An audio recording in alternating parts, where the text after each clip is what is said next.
Okay, can you tell me how many of my typing sessions you've seen before? 0. Zero. Well, that's nice. That's unusual. Okay.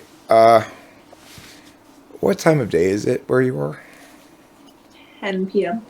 Okay, can you tell me what you did from lunch until now as a series of inconsequential details? Um, well, like lunchtime is like around when I woke up a few hours before that. I think I just like cleaned the apartment all day. So at lunchtime I was like probably, I don't know, like maybe vacuuming or something. And then I like did the dishes. Oh no. Before that, I started doing the dishes and then we got lunch, well, like dinner. So we just got a meal and then watched Netflix. And then I went back to doing the dishes. And then What'd you watch on Netflix? The Good Place. Okay. And then you went back to washing the dishes. Yeah. And then after that, I we I laid down and then we watched more of The Good Place. And then I took a shower and went grocery shopping and got home. And What's the good uh, place about? it's about these poor people who have died and they're in the afterlife. And they think that they're in heaven, but it turns out that they're in hell and like they're being like tortured by like a demon. What makes it a good show? Uh, it has really strong like characters, and I really like character driven shows and like the way the character and it also has really smart writing and like really strong messages. But I mostly like it for like the characters and the dynamics between them. Would you consider Happy Birthday a strong message? I don't know what that is. Happy Birthday? Oh, the just like the Telling somebody happy birthday, would you be sending them a strong message? Or would that be no, a weak message? I don't think it's like strong because it's just like a generic thing that like you say. I don't think that it has like a ton of like. I don't think that most people when they say it, it has much emotion behind it. If I said have a shitty birthday, would that be a strong message? Yes, because that's not normal, and so it's like that's like not something you do out of habit. That has to be like something you go out of your way to like express. So, how closely do commonality of expression and strength of expression link? Um, well, I think that like some things you just like say out of habit. Like if someone sneezes and you say like bless you, like some things just like some expressions like don't have much meaning behind them because it's just like so common. Like when how some people think that if you say I love you all the time that it like isn't as special. And like I don't know. Other people think if you don't say I love you frequently, you're not you're not fulfilling your basic duty of maintaining the other person's security about statuses. Yeah, I don't personally think that. Which one of those two sides of that equation are you on? I think I'm probably more on the side of like the first one I was talking about, like Quit telling me you love me. It's annoying. Like that? yeah, it's not like I personally don't think that it like makes. I mean, I I, get I don't it could believe be. you when you habituate your expressions of affection. Yeah, Is it yeah. that? I feel like it loses meaning when you're saying it out of habit rather than saying it when you're genuinely feeling it. But doesn't the desire to attain that habit, isn't that really the purest expression of love? I guess. I mean, nah. I mean, like, I don't know. It feels like that would be like treating a relationship like a job with certain like duties or like, you know, things you have to like uphold. How much harm prevention do you think is involved in a relationship? Like, are you actively trying to prevent harm to the other, or is that something they need to take care of for themselves? Um, I mean, I think that like I think you should like prevent harm from the other when you can, but also like some things you just like can't. Sometimes you just can't do that. As for like whether they should handle it themselves, I mean, there's no reason they shouldn't handle it themselves if they can, but if they like need a hand or like need support, then that can be like when you step in. Like I think that like you should always like avoid causing harm to your partner, but like if there's an external force causing them harm, you can help them through it. Okay. How many reasons can you think of why you should have chosen a different wreath?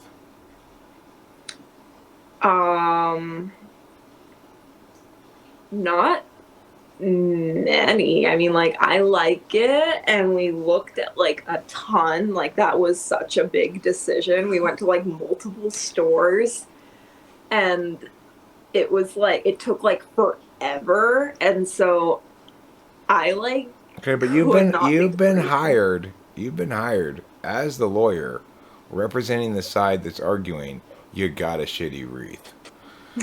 So you're required to come up with as many good reasons to convince people of that as you can. Um, maybe it's like, I don't know, if I had to like argue, I'd say like, oh, it's like too red. Or like the pine needles on it look fake. Or like, I don't know, it's not big enough. I don't remember how much it cost, but maybe it was like too expensive for the quality. Sounds like you're really second guessing your wreath choice. I mean, that's not my personal feelings. That's just like if I had to like. Wait, you're saying words that aren't your personal feelings? Are you sure that's okay? I mean, if I'm a lawyer, you know, it's like I Okay. got to do my job. All right. Fair enough.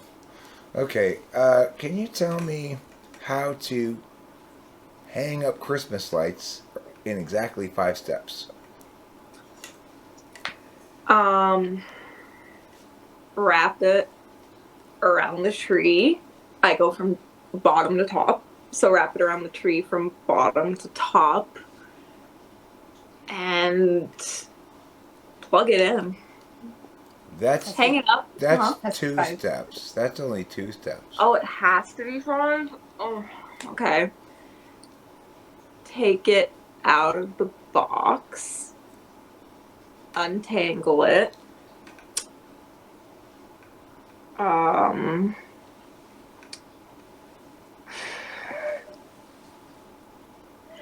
I can get it to 4. I know that much. Okay, no. Get the box out, like down from the shelf or whatever. Open the box, untangle it, wrap it around the tree, plug it in. Pretty good 5 steps there. Pretty good. Thank you.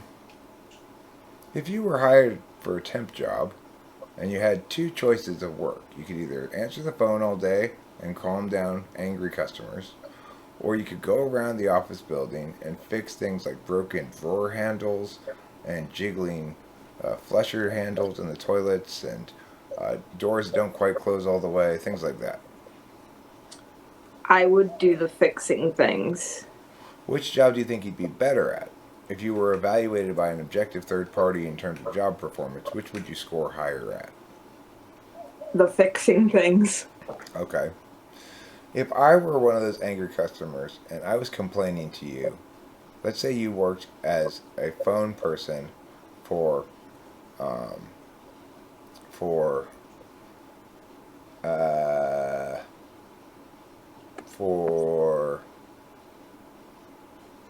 let's say J.C. Penney, okay? J.C. Penney. You know that store? Yeah. Okay, you do know that store. Okay. So you work for J.C. Penney. I'm calling in, and I'm angry because I was not allowed in your store because I had my service animal with me. Just because my service animal is an alpaca is no reason why I should not be allowed in the store. And I'm angry at you for discriminating against me. What are you going to say to calm me down? I'd say I'm sorry for your experience, and How can you be sorry for my experience? That doesn't even make any sense. Okay? I'm talking about discriminating against me because of my alpaca, and you're trying to apologize for my experience? Who do you think you are? well, I empathize with you. I understand why you feel upset. But store policy is store policy, and I Nobody has been able to show me a single line of store policy that explicitly excludes alpacas as service animals from the stores. I've yet to see it in writing anywhere. It seems to me you guys are making this shit up on the fly. well, I feel like that, sir, is a situation that is incredibly uncommon. So I feel like that is not something that we were prepared for. So It's I like, feel that, okay, fine, my alpaca spit in a bunch of people's faces, but why don't you have measures in place to prevent that from occurring already? well, sir, that's not something that I believe we ever would have expected to happen. What? Do you not have anybody in charge of the job of expector or something? Do you also not expect it to rain? Do you not expect the night to come? Are you surprised by the arrival of the moon? This is pretty straightforward stuff. Well, sir, rain and the coming of nighttime are significantally more common than a customer bringing an alpaca What into the cave have you store. been living in? What cave have you been living in? Is what I want to know. Where I live, Uh, it's nonstop alpacas. well, sir, it's not common. Okay, that's fine. At a certain point, I just started enjoying myself rather than actually testing you. So, Yeah. okay. Uh,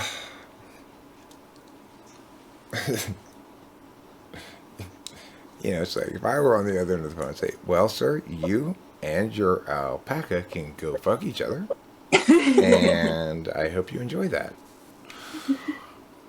Okay, so let me see. Let me ask you this: describe to me your own relationship with task completion. Um, I get very easily overwhelmed if there's like multiple steps to something and I have to figure out what step to do first. Like if there's like a big, like if I have to like organize an entire room, I will get like so overwhelmed on which part to start with What's your first. first step? You were going to revamp. You're going to just say, "Hey, room, you're a mess. I don't like where things are. I'm changing shit around." Step one, go. Uh, There's a correct answer to this, of course. I would probably start with. No, I wouldn't. What would I do? I think I'd probably start with the biggest things and work my way down to the smallest things. Start doing what with them? I don't know, like if I have to like put things away or like move things around, I'd probably start with the biggest items. Okay, wrong answer. Wrong answer. The correct answer is move everything out of the room first. Yeah. That's the correct answer. Move all the shit out. Then put it back in, throwing stuff away as you go. I feel like I would loathe the idea of doing all of that work. It's a lot easier than standing there going like, I am baffled by what could possibly be done here. With no clear direction. There's no implicit ordinality to the thing. I mean, there's no necessity for me to move that chair before this, but it seems wise. I don't know what's going on. Just move all the shit out. Then you don't have to think about it. I think I'm bad at identifying alternatives to issues. Well, It's like it has to be a problem that I just have to get through. I don't think you're bad at alternatives. I think you're bad at TE. Okay, so let me talk to you about a story that I can tell you the first half of. It's a Christmas story, and you tell me the second half of it, okay? Okay. Once upon a time, there was an elf named Slobodon, who was one of the elves who worked for Santa and Mrs. Claus, and his specialty was making dollies that laughed and cried, which is a popular item for antiquated Santa to give little girls. Anyway, one day he got the yips, as they say in the elf culture, and all of a sudden he could only make dolls that laughed or cried, and he had lost the capacity to make dolls that did both. Now, naturally, this didn't please the little girls, who were expecting to have the option of both emotions in their doll, but instead only got one emotion. Santa got some complaints. Santa talked to HR. HR talks to Slobodon and says, hey, look, we got to get this thing resolved here, buddy. Now, you finish the story.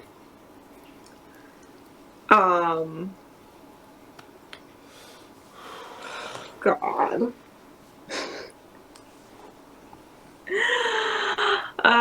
Octavio asked me a question similar to this, and I was terrible at it. Slobodon resolves to solve the issue by gathering a group of elves, and they brainstorm on how to fix the issue. And it turns out that the machine that Slobodon uses to make the dolls has a switch that is both or one of the two. And it had somehow... It's a strange two options for this switch to have. Yeah, the dude who built the machine didn't understand the project. And it accidentally gotten stuck in one or the other. And so they call one of the mechanic elves down to fix it. And he fixes it. What's his name? And, huh? What's his name? The mechanic elf. Name? Yeah. Bingor. Bingor. Okay, cool. Yeah, I remember him. Go ahead. Bingor, the mechanic elf, sure. Yeah. He comes down to fix it, and what happens? And he messes it up, and it blows up, and there is a massive elf casualty, and they have to, like, make a memorial in their names, in Slobodon and Bingor's names, and Santa just discontinues that line of dolls. It was known as the 23rd of Darkness. Yeah. It was a dark day in the history of the North Pole. They lost 3,200 elf souls that day. Amidst a massive explosion of laughter and crying. Okay, cool. Do you do any creative endeavors for kicks, like drawing, writing, painting, dancing, singing, making origami? I make, like, jewelry, like beaded jewelry, and I, like, customize clothing. How do you customize it? Do you put bling upon it? Sometimes it's just, like, I like to buy clothing items and then imagine what I want it to look like to like make it fit more of my style. And then like, I mean, sometimes it's like, Do you like own a bedazzler? I don't. If I ever You like put wish. like, yeah, I do. If I do rhinestones or anything, it's just like the stick-on kind. But I have done that. But it's You know just, what I bought the other day? Something I huh, wanted a long time. Is kind of equivalent to the bedazzler for you. I what? I saw this commercial when I was watching a football game for a massager. It's got a little ball on it that goes pow pow pow pow pow pow pow pow pow pow pow pow pow pow pow pow pow. And I said, fuck it, I'm gonna buy that thing because I'm always hitting my own shoulder with an actual hammer. Oh my god! So I thought I'm gonna get this thing. Anyway, that's an irrelevant aside there. That's a tangent, you might call it. All right, Congrats on the massager. it hasn't arrived yet, but I'm looking forward to getting it. Hmm. Okay, so let me ask you some quote unquote TI questions. These are conditional logic or deductive reasoning problems, okay? Okay. Can you tell me what 2 days before a week from Saturday is? Um, In terms I of think that'd be. days, not dates. I think that'd be Thursday. The Thursday of like, Yeah. yeah, Okay. Can you tell me what tomorrow's yesterday is?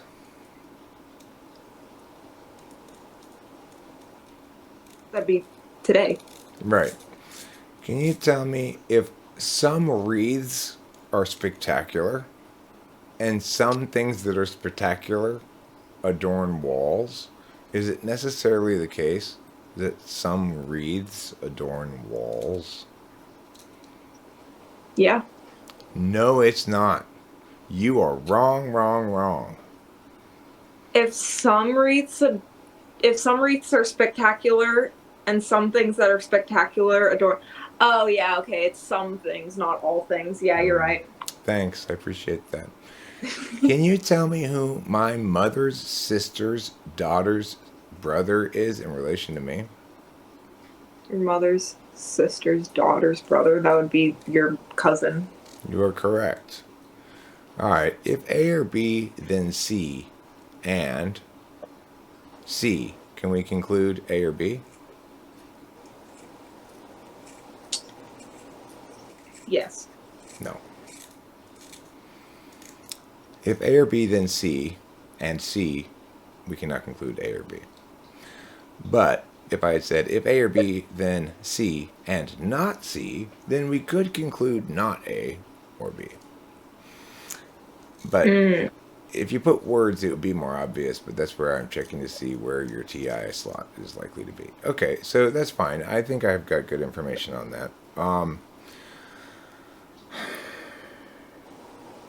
How comfortable do you feel with your own read of how a third party's behavior is impacting a room? Let's say you're in a room there, but observing, not saying things, not really being in any way a center of attention or drawing attention to yourself, and you're just observing what's going on, and somebody else is making some portion of the room uncomfortable. How much does that grab at your attention and require you to notice it? Like not at all. It. I guess it would depend on how like outright it is. Like if someone's like yelling and screaming at people, like I'd be like, yeah. But if it was just like something subtle, I like never pay attention to like others like moods. And I like never know like what another person is like feeling in any given moment. Okay. So if somebody were in the room, their only problem was they were talking, their voice carried a lot. It's like you could really clearly hear what they were saying, even though they were over there. And they were just talking about something regular. Like, so then after I saw Mary at the office, she says to me, "Are you going golfing with Craig?" And I said, "Well, of course I'm going golfing with Craig." The only problem is, it's just like 2 decibels too loud, and his voice really cuts through and carries, and it's very present as you're having your conversation over here. Is that easy for you to block out, or is it going to continue to bug you? It wouldn't be easy to block out, but I don't think it would bug me. I think I'd find it amusing, and I'd start joking about it with whoever I'm talking to. Okay.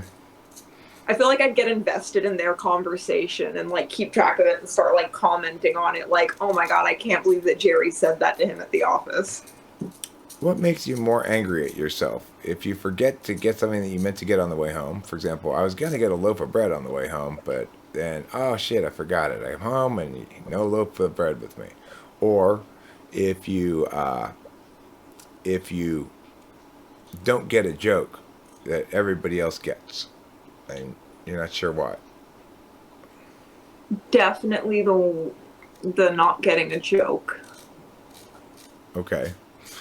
How about if somebody accuses you of being mean, or if somebody accuses you of being unfair, what makes you more defensive? Probably the being mean. Okay. How about rude or unfair? Rude. Okay. How about unfair or incompetent? Incompetent. What do you think people are more likely to be correct about of all of those things, and if they are leveling one of those accusations to you? Unfair, unkind, incompetent, rude. Rude. Okay. What things do you feel you have competency in? Like understanding fiction, like story stuff. And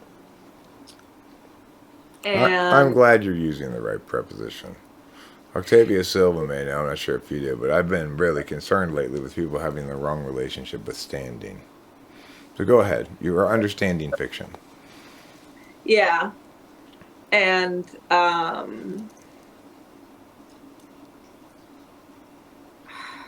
God. What do you understand it to mean or say or do or whatever? What do you mean by understand it? Like, I understand how stories work, like character arcs, and like I can oftentimes tell what's going to happen next because I understand what would make sense in terms of how the story is going to develop. And I'm like good at understanding character motivations and like Talk to me. why. Talk to me about your sleeping, your relationship with sleep. I either don't do it enough or do it too much. There's like no healthy middle ground. And Octavio Silva says that that I'm very much not like an ENTP in the sense that they like have it like scheduled, like this is one ISTJ. ISTJ. I'm not like an ISTJ in the sense of they have it like scheduled, like this is when I go to bed, I want to sleep for this long, and this is when I'll get up. I like Octavio Silva puts it, I just like sleep whenever. I think that like your body tells you what you need when you need, so I just like sleep when I'm tired, and like I don't have an alarm unless I have something to like do the next day. I just like let myself sleep as long as I want, and that can be anywhere like up to like 12 hours. But Okay. I also have like a problem where I wake up a lot. Okay, so when you don't get enough sleep, how does it feel physically in your body?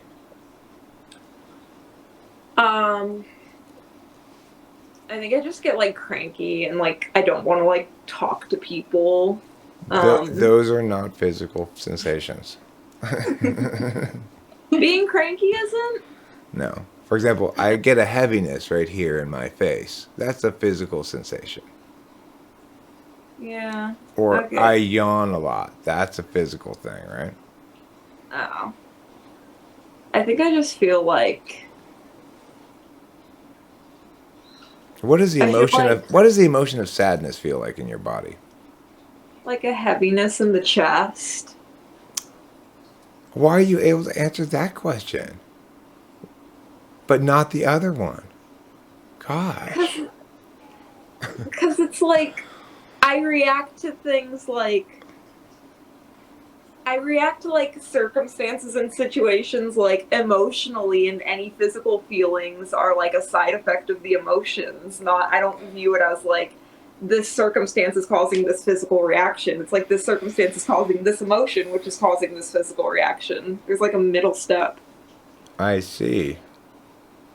A middle step. The missing link, you might call it. Mm-hmm. Okay, well, you're certainly an interesting one. Can you tell me? I'm going to tell you if you, or has maybe Octavio Silva told you this, and I think I'm gleaning something from the way that you're saying things here, that maybe Octavio Silva doesn't normally refer to Octavio Silva as Octavio Silva out in the world. But I'll have you know that Octavio Silva will never be referred to as anything but Octavio Silva here, or my alternate name, which is Quinceanera Golden, which I think is, it's got a certain gangster flair. Anyway, is it, what was I see, I got so enamored with my own little nonsense, I lost my track of where I was going. Okay, let You me said think. you were gleaning something from this? Before that though. The like middle step thing. Oh, the middle step thing, right? Okay.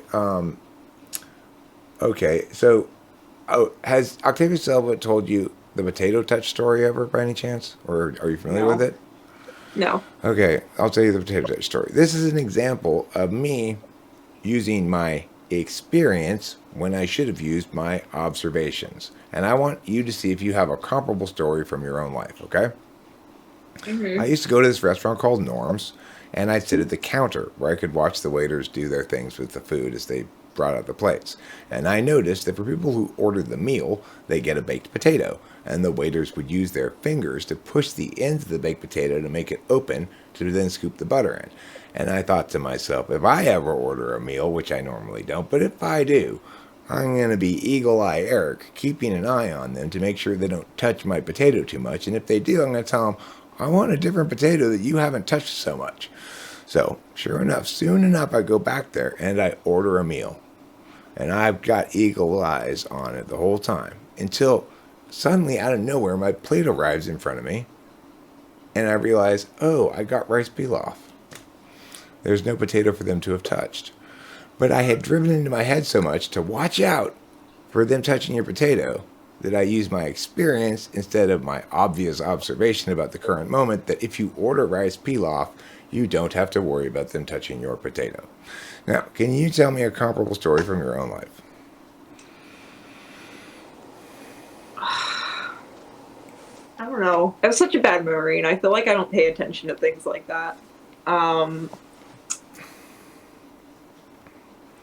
Yeah. No,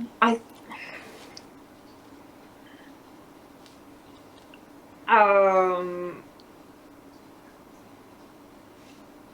I like, I like can't think of something. I don't know if I'm just like blanking, and there would be an example if I thought longer, but like, Okay, let me give you a simpler kind of example and see if you can come up with one of these. A simpler kind of example is one time, this is a lady told me this. One time I had to go backstage and change because she was putting on a show for, she was putting on a kids show for the parents, right? And for most of it, she was in her teacher clothes, but then right at the end, she had to go change into performer clothes and come back out on stage.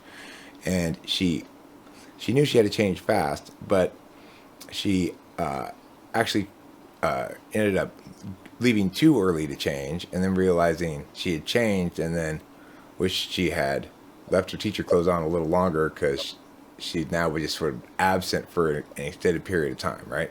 So that was an example of misjudging the timing of something. Can you give me an example of something like that? yeah.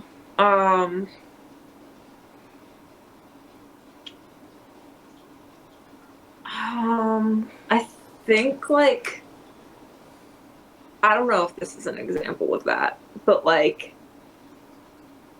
if I'm like, say I'm like on like a website or something, and like I can select like a color, but it's like in a lineup, and I'm like having to click through to like get to the color I want.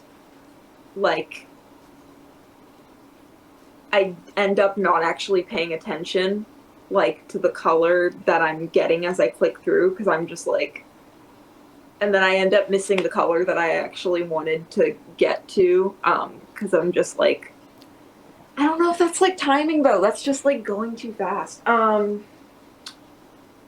mean, like, okay, yeah, I do that a lot in the sense that like I'll leave for something way earlier than I need to, and then I'll get there way too early, and then just have like a bunch of time before like my appointment or my class, and then I'm like, well, now I Okay. don't know what to do with all this extra time. But that's more of like me being paranoid about being late than Okay. like, Okay. Let me ask you this. How many different ways can you say the following sentence? The horses across the street belong to that family of farmers. that family of farmers owns a horse that is across the street.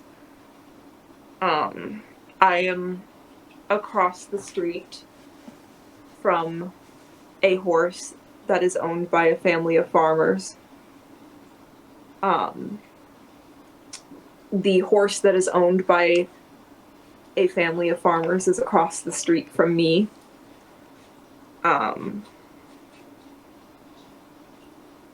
Now use none of those words to say the same sentence. Can I use like the word like I and stuff and like, No. yeah, You can use the. the? Can I use me? No. Okay. I mean, the original sentence doesn't have I or you in it. It says, the horses across the street are owned by a family of farmers. Okay. I am opposite to a large mammal, which which is, I think is was in the original, is in the possession of a tribe of individuals who harvest crops. That's pretty good. That's pretty good. Thanks. I was thinking, land tillers possess yonder equine assemblage. I forgot the word equine existed. That would have been a good one. Okay, interesting. So I'm going to give you an invention I've come up with. And as usual, I have a problem whenever I make an invention. I can never think of a good, snappy name to sell it as. And I need you to come up with some names for the marketing department, okay? My invention, it's an umbrella for a cat. It goes around, it straps onto their body. And on the top of them, it is an umbrella. So if your cat wants to go outside and it's raining, it doesn't have to get wet. I can't think of what to call it, though. Can you help me out? Yeah. Like, cat cover. Can you even just call it umbrella for cats? Cat-brella. Cat canopy. I like that. Thanks. Dry feline. You're not supposed to help me.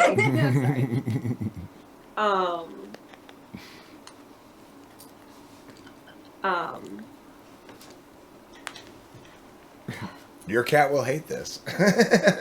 Yeah. Yeah. I've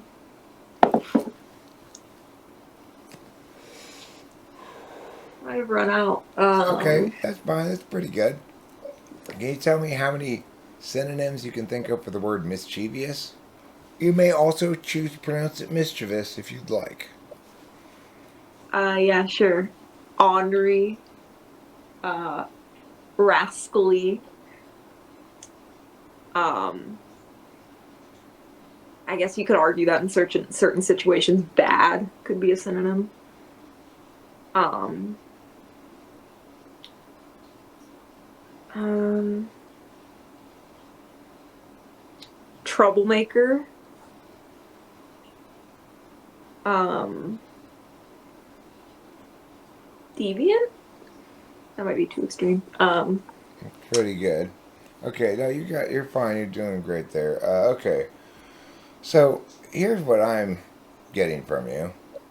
I'm getting absolute values of Fi and Ni.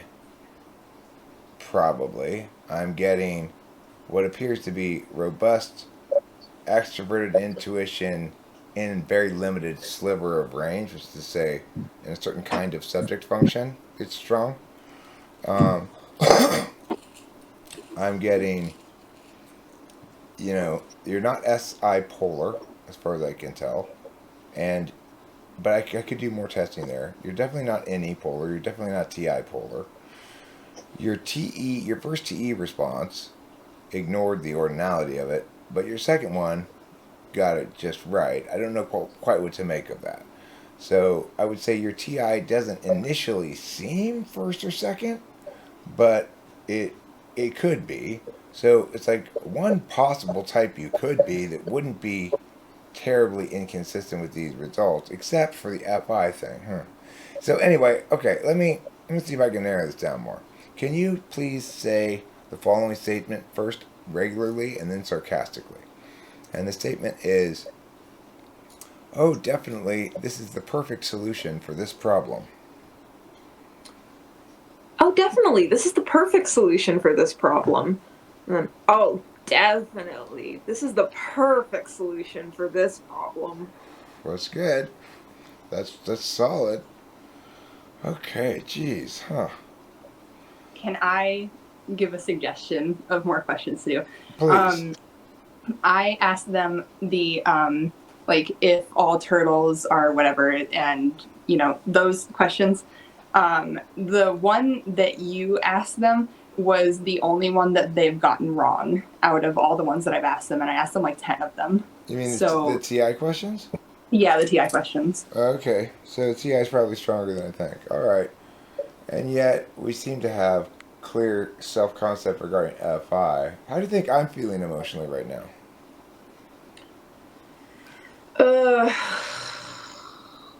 God. If I had to give my best guess, is there like an emotion that's like thinking? Maybe like inquisitive? Curious maybe? I don't know. How many different emotions do you think you feel during the course of a regular day? Like, probably 5 tops. What emotions do you think they are? Maybe like happy, anxious, excited,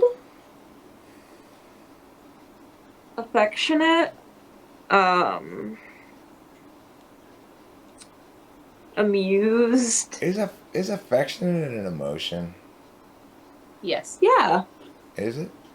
Mm-hmm. Yeah, like when you're feeling like lovey-dovey. Like when you look at Capio. Isn't that emotion love though? Not affectionate? Affectionate seems like a description of a person, not an emotion. Seems like a behavioral thing. I think it could be both. Like, it could be just used to describe, like, a behavior, and then, like, also, like, a mood. Is there non-affectionate love? Yeah. Like, there's, like, friends who, like, bully each other, like, as a way of being, like, you're my friend. Is that really love? Yeah. That sounds like shittiness to me. Not, like, bullying, but, like, like, playful teasing. Yeah, I never liked that. I always thought that was stupid. I hate that shit.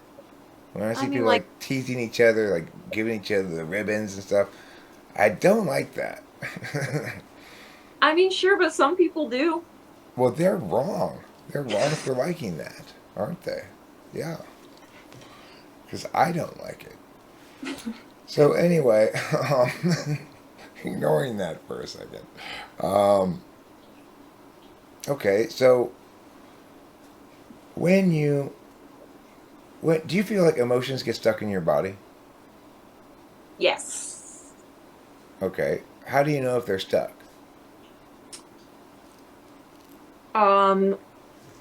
When I'm like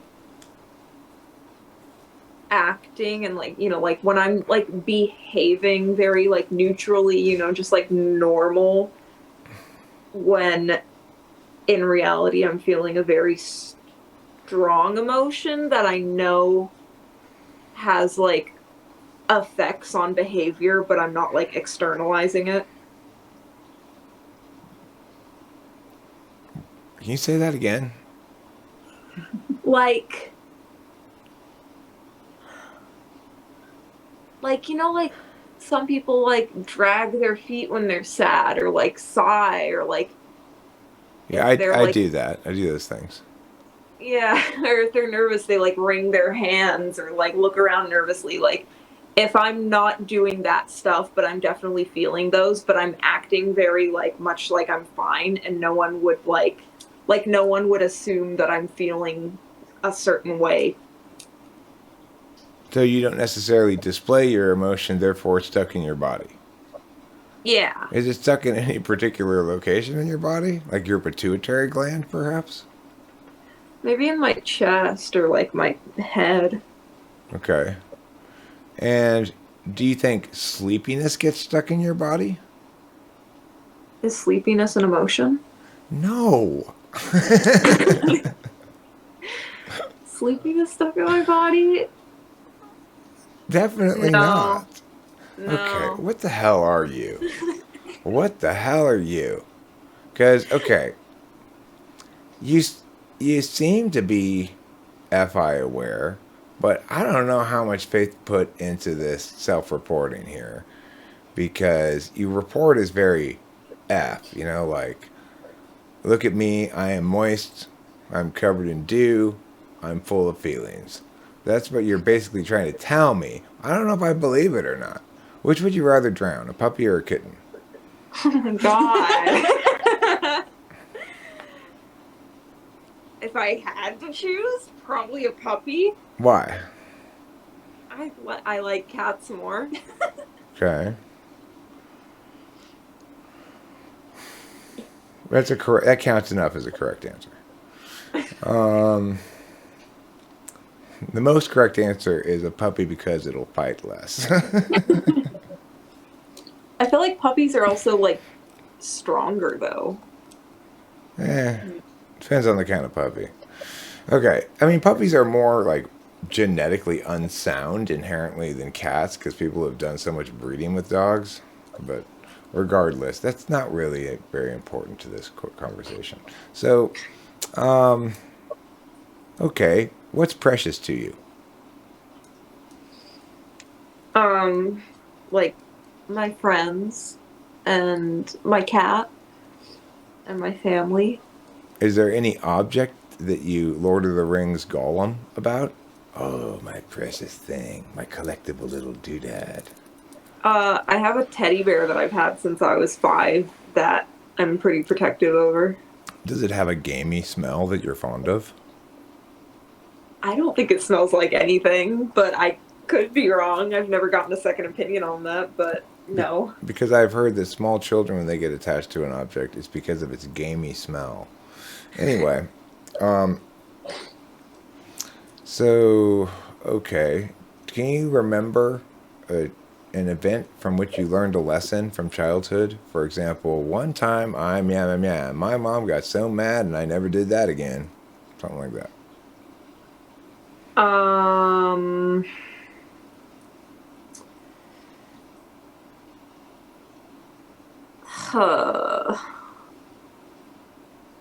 I think there was like one time in school when I was like 3rd grade or something, and we were doing like a project, and I kept going up to my teacher and asking a question like every 10 minutes, and a certain point, she like snapped, and she was like, you know, you wouldn't still be so far behind on this project if you stopped asking me questions and just did it.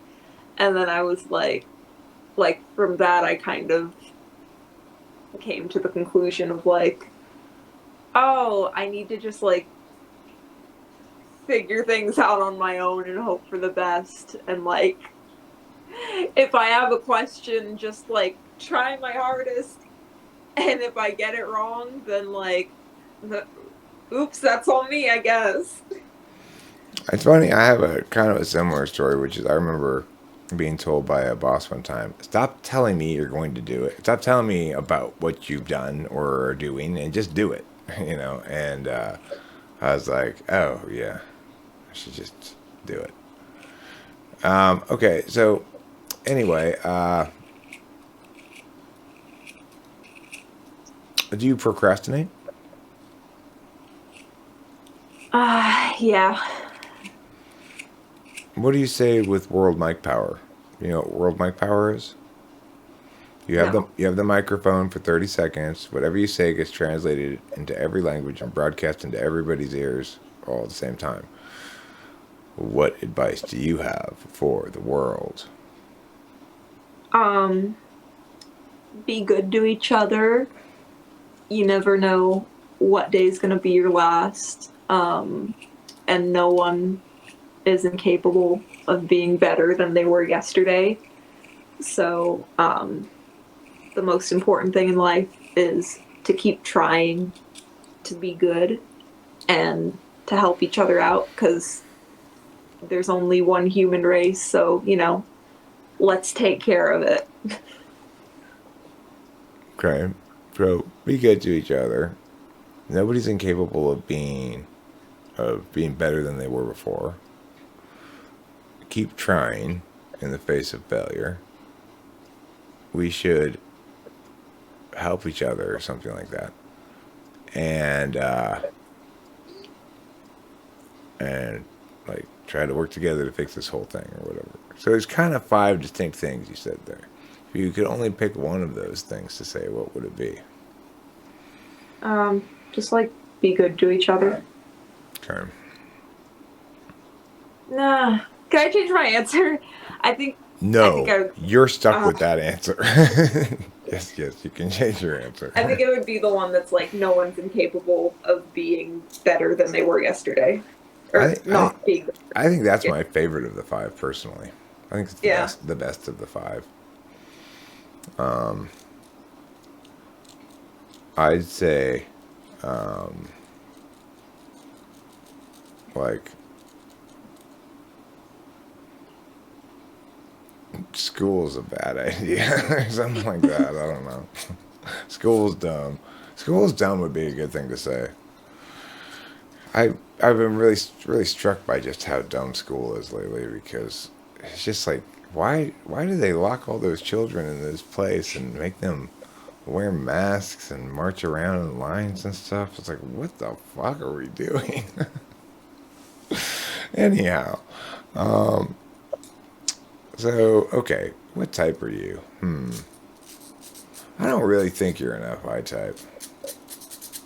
Let me see what type you are. Okay, so would you describe yourself as somebody who, first and foremost, deliberates, first and foremost, knows, first and foremost, takes action, or is first and foremost ready to react?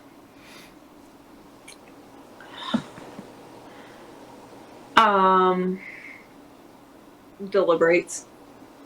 Okay. And are you more capable of being correct about legal documents or successfully preventing regret in your own life? Being right about legal documents. Okay. Okay, so what do you think about the word truth? What does it mean? Like, what is factually accurate? Okay. like, this is a lighter is a true statement. Mm-hmm. Okay. What if I say, justice begins with you?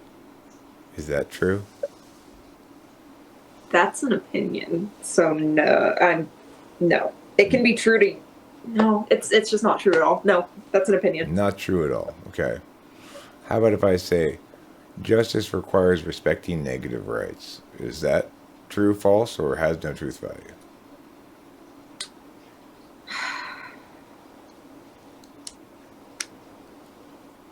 No, I don't.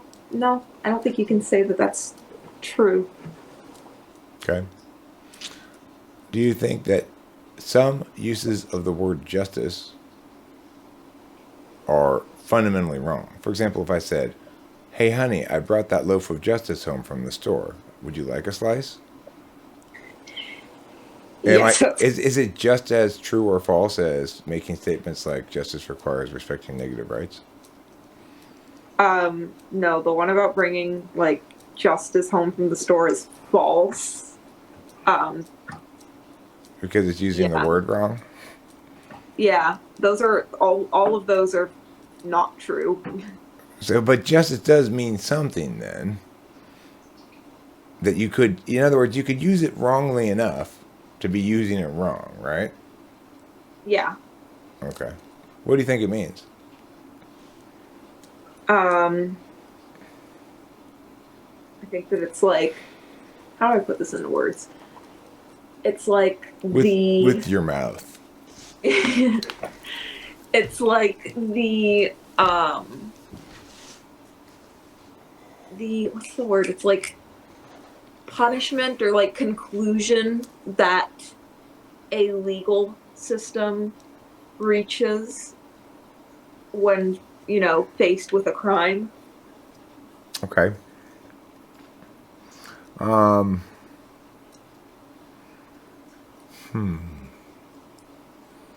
Okay, let me ask you this. We're going to play Guardian Angel PowerPoint presentation.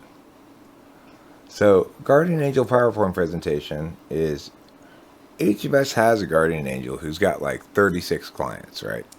And once a year, they've got to give a PowerPoint presentation. And this PowerPoint presentation is called Octavio Silva's Friend Lich. Where they were, where they are, where they're going to be. Now you give that PowerPoint. Where they were, where they are, and where they're going to be. Okay. Where they were, I would say they were a dropout who had never had a job or a license, and like no like friends, like total loser. Where they are now they're in college and in the honors program, and they've had a job and they have a license and an apartment and friends and doing much better. Where they're going to be, they're going to get their PhD and be an anthropologist and move into a better place and get a job that they really like. Are you going to look for proof of ancient aliens? No. Too bad. Okay. I'm still waiting for some. They keep referencing these ancient aliens. They purportedly were around doing things, but I've never seen any actual evidence of them. I'm a little skeptical of ancient aliens building pyramids. So, okay, anyway, because you know what? People are really ingenious. They can figure out how to move some big ass shit, even if they just got themselves and some horses. But it's like, because stuff rolls, I always thought a great science fair project would be wheels. They make stuff roll. And you could prove it. You could take a block of wood and push it without wheels on it, And then you can take a block of wood and push it when it has wheels on it. You can see how much further the one with the wheels goes. So much further. It'd be easy to prove. And it's an important piece of knowledge for our scientific community to keep in mind. Anyhow, okay, what type are you? Fucking hell. Okay, so I think I got a pretty good idea of what type I think you are, but I'm not entirely sure yet, and I want to sort of nail it down a bit. Octavio could not figure it out. I had it down to 2 types. What do you plan to get your PhD in? Anthropology. Anthropology, okay, but like dinosaur bones, ancient civilization ruins, like little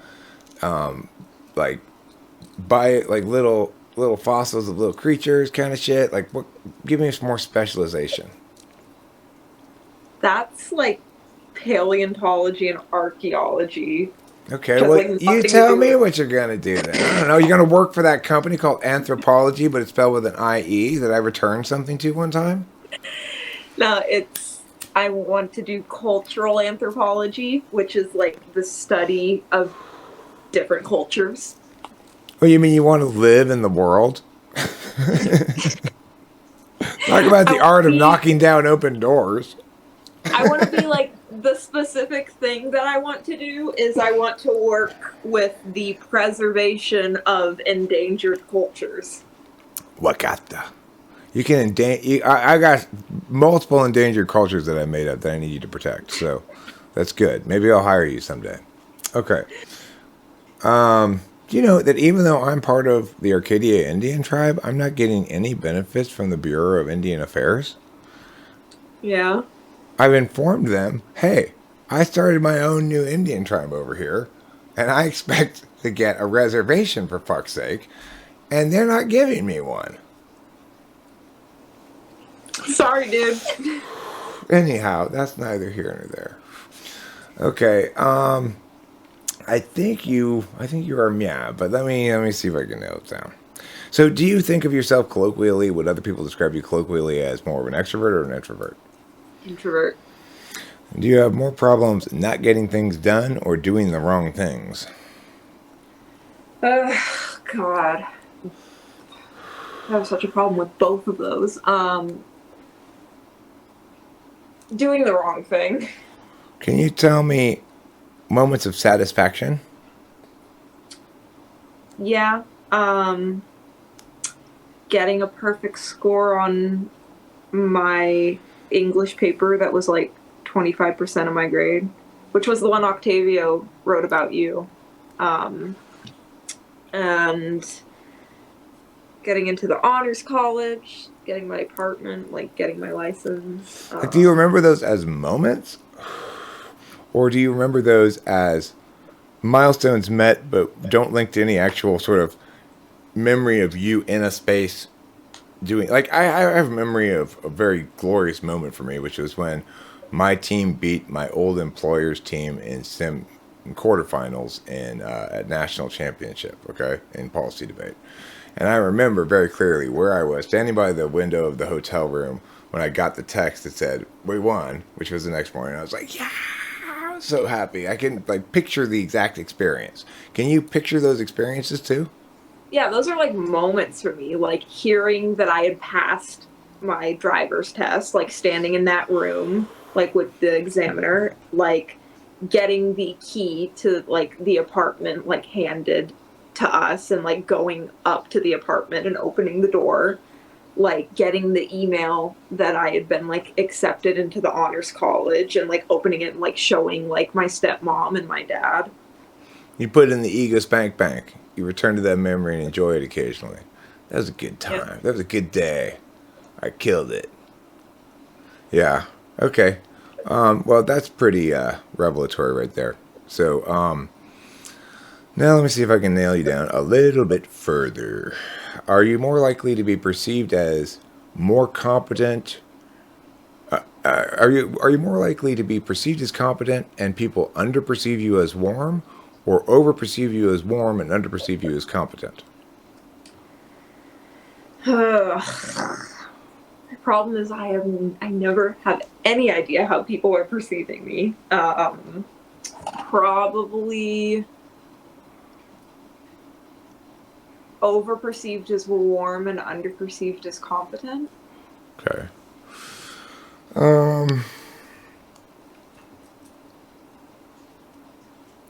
Let's say you had just gotten hired by somebody and said, okay, when you complete this job, you get $1,000. And the job is you've got to go find a copy of Mary Had a Little Lamb as an MP3, and you've got to convert it to a WAV file. And then you've got to upload it and attach it to an email. And then you've got to email it to them. And then you've got to find some pictures, 5 pictures of an old man shoveling snow. And then you've got to, now there's no timetable here. You've been assigned the task. You know when you complete it, you'll get $1,000. How long do you think it takes you to complete this task? It's got like 6 things like that. 6 like random little just fucking things you got to do. Like a day. Okay, what if it's $100? I could still get it done in a day. What if it's $10? Would you take the job? I wouldn't take the job at that point, no. What if it's $100? Would you take the job? Yeah, sure. And if they give you a deadline of it needs to be done by 2 weeks from now, and you'll get paid 2 weeks from now regardless of when you do it, when would you do it? I'd probably do it like the day it's due. Yeah. Okay. And what do you think about, is there any kind of thing that you practice, like singing a song or like lines for a play or any kind of thing like that that you might memorize and practice? Yeah, I play guitar, so I practice that, and like, like I've practiced like jewelry making. Okay, let's talk about this song. Let's talk about the guitar for a second. Do you fuck around on the guitar, or do you play the same cover over and over again trying to get it better and better? Do you write your own songs? What's your relationship with it? I've tried like writing my own stuff and just like messing around, but I get like bored with that easily or like frustrated, so I mostly just like like play songs that are already like written and just try to like get those right. Okay, so are you likely to play the same song that somebody else has written multiple times trying to get it right, or try to play several different songs that somebody else has written and try to get them right-ish? Definitely the second one. Okay. You are an INTP.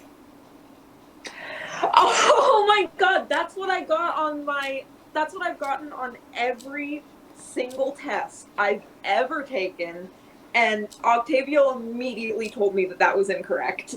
No, Okay. You're an INTP. Really? Any second? Really? Yeah. Okay. Look at how far she deviated from mischievous in her synonym making, while at the same time critiquing herself from deviating too far from it. That's a robust relationship with extroverted intuition. Okay. Interesting. She had no problem finishing the story. She doesn't have necessarily the affect of a lot of INTPs, but her self-reporting about the F stuff is absolutely consistent with INTPs who underestimate their own capacity to gauge other people's perceptions of them and their own engagement with that matter.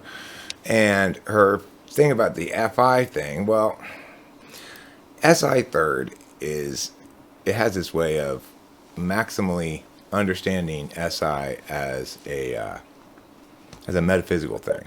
Things you remember, ideas you keep in mind, etc., that are useful to you because of your larger ideational process. But you're not necessarily going to identify with the physicalities of SI even as much as fourth will. So like I identify with the physicalities of it more because for me, I like to take a bath. I like to like when you're drinking that wine, do you like the physical sensation of the warmth in your belly? Yeah. Yeah, okay. So that's SI front stack. Backstack people don't really get that there's this physicality to it. They think it's just getting you loaded. Anyway, I think you're an INTP. I feel quite convinced of it. I don't know what else you could possibly be.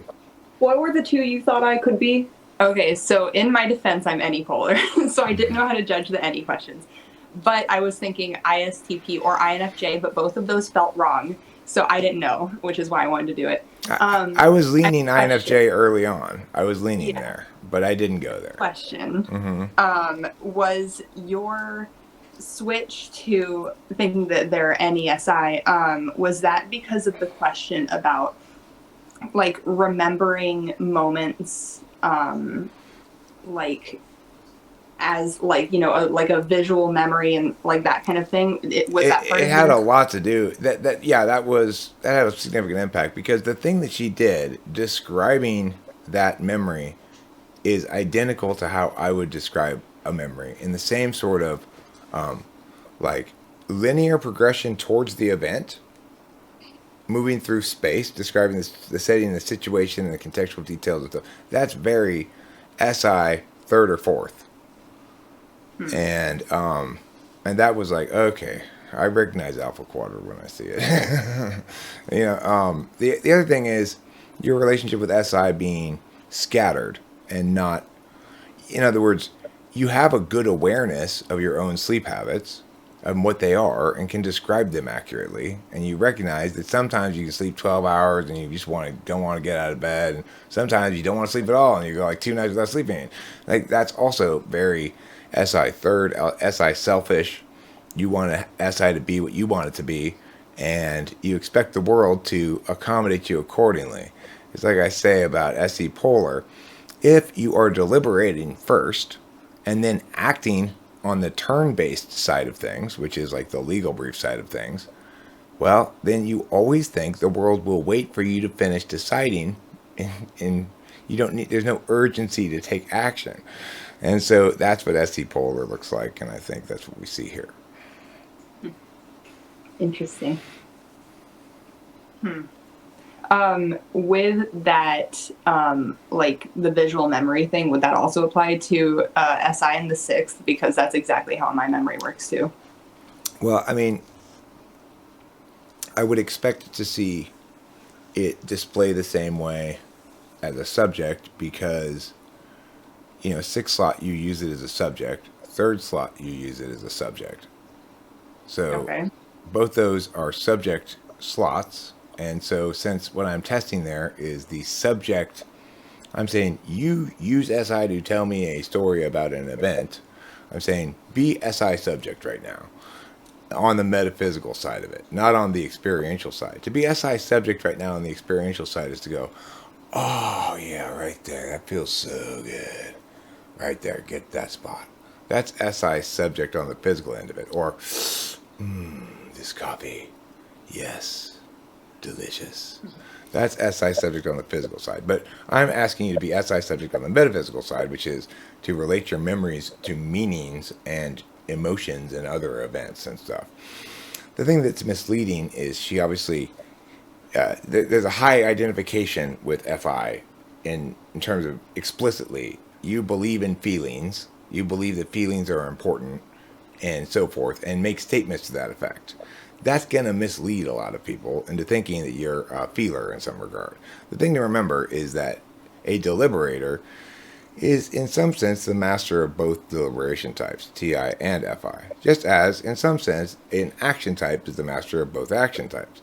So it's like, I'm an NE action type, but I have 6,000 videos. Now, Mr. B. Allen, I think he's an ESTP. He has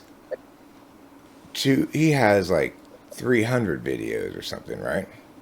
But his videos, each of his videos is 227 times more successful than mine, each of mine. So in other words, my total amount of views for all of my videos is like 3.5 million or something. He averages that for each one of his videos. Now this shows you that he's doing storytelling, which is sort of an expert intuition thing, but he's really the master at turning it into something, whereas I'm doing shit tons of action, putting up 6,000 videos, and I'm a storyteller, but I'm not getting the impacts in storytelling. And that goes to show you how, in some sense, we're both kicking ass in both action functions, But it also shows you how SE matters so much more because it counts in impacts, whereas extroverted intuition does not. So Lich doesn't know anything about typology. Could you... I'm speaking Greek then. You're saying letters at me. Okay. Could you explain to them just like a basic like description of INTP in your terms? Because I don't want them to look on Google and hear Google. Okay, so it's basically a deliberative type who consciously deliberates according to consistency. That's consistency of words with other words, words with actions, and words with observations. Now, unconsciously, but just as actively almost, they deliberate with their own feelings. If something authentically makes you feel bad, or it seems like it's going to lead to regret in the future, because your own feelings have a main job, which is preventing regret.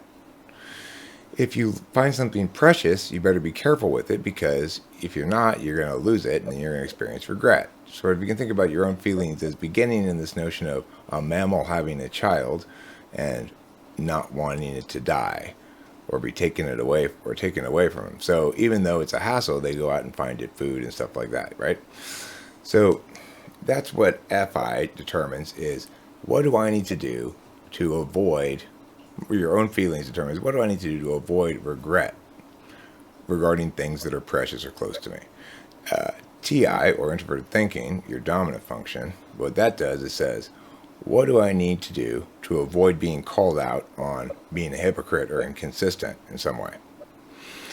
So if you think about those two things, they're both avoiding possible problems, which defines your relationship with taking action. You're happy to take action with language because language is hypothetical. It's conditional. You can make conditional statements. Well, if meow and meow and meow, then meow and meow and meow. Then you're not actually, you're taking lots of action with words, but you're not doing anything. Like, we've taken a lot of action here in this hour, but none of us have moved from where we are. And in the old sense of the word, nobody would accuse us of taking a lot of action right now. They're not doing anything. They're just sitting there talking, right? But in fact, on that plane of metaphysicality, we've covered a lot of distance here. We've made a lot of points. We've discussed a lot of things, etc., right? So the thing is, you want to make sure you're not wrong in your claim making, that your words won't come back to bite you in the ass, so that somebody won't say, didn't you say yesterday that you held position mya, and now here you are saying you held position mya? You don't want also people to go, didn't you say you were going to do this by mya and you didn't do it? Then you're not going to be happy with yourself. And you're also not going to be happy when people say, that's a yellow rose, when it's not a yellow rose. You're going to say, no, that's not a yellow rose, okay? And your truth isn't good enough. The fact that it's your truth that it's a yellow rose can go shove itself up its butt, right? So that's what it means to be a deliberator type, is to make sure things resonate with you emotionally as a sort of unconscious automatic thing. In other words, you're not going to do anything that makes you feel bad. And to make sure things resonate communicatively as logically consistent, to make sure you're not going to say something that you realize was an overreaching claim. You'd always rather be not wrong than sort of right. An extroverted intuition makes sure that you can always anticipate how, well, if I were to say that though, they might then say meow. And then I'd have to either say meow or meow. And I don't want to put myself in that position, so I'm not going to make that claim in the first place. I'm going to pare it back and make a smaller claim. And now with this smaller claim, I've defended against the things that they might say. So it's like INTPs are very cautious in what they affirm and very willing and able to negate.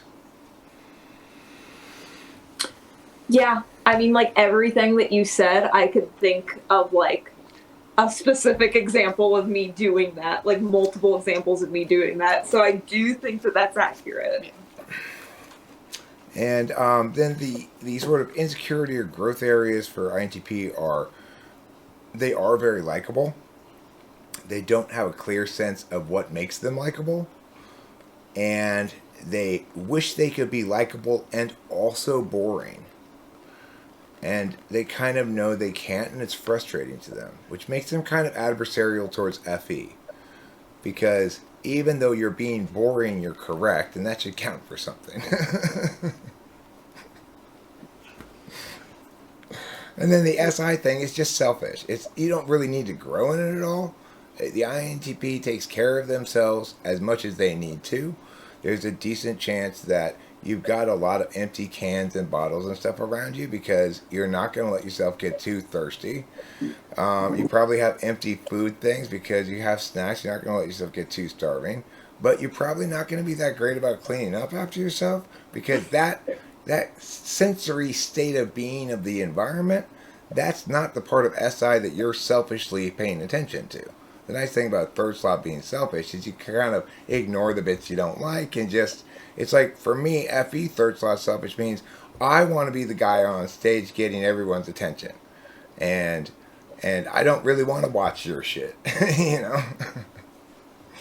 Yeah, that's so funny, the thing you said about, like, having, like, beverages nearby. Like, I told Octavio, like a while back that I told him, I said, I make a point that I have to go to bed with a bottle of water next to me.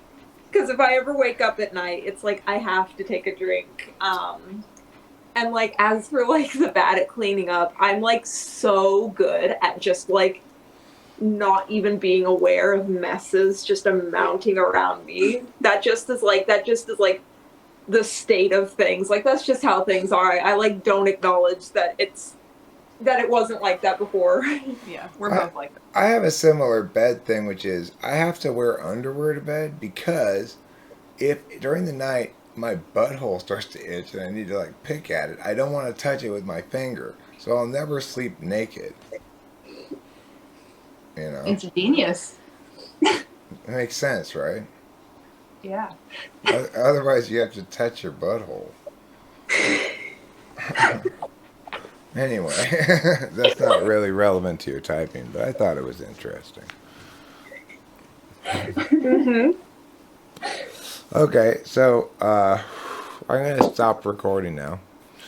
I will upload and share it with you privately. If you decide you want to publish, I can tell you this would be a very popular typing session. People would love to see it. But if you don't, that's totally fine.